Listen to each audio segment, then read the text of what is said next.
இந்த பெரம்பலூர் தொகுதியில் முதலில் நின்று வெற்றி பெற்றவர் ஐயா பழனிமுத்து பரமசிவம்.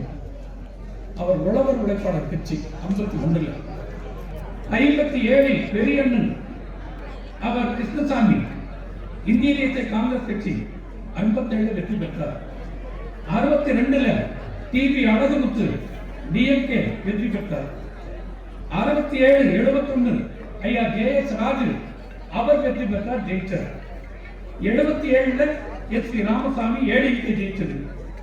80 மறுபடியும் ஐயா ஜேஎஸ் ராஜு டிஎம்கே வெற்றி பெற்றார். 84 நல்லமுத்து காங்கிரஸ் வெற்றி பெற்றது. 89 பிச்சமுத்து சிபிஐ அவர் வெற்றி பெற்றார்.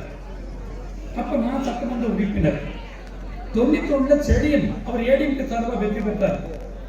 96 தேவராஜன் அவர் டிஎம்கே சார்பில் வெற்றி பெற்றார். 2001 ராஜரத்தினம் ஏடிஎம்கே சார்பில் வெற்றி பெற்றார். 2006 தம்பி ராஜகுமார் டிஎம்கே சார்பில் வெற்றி பெற்றார்.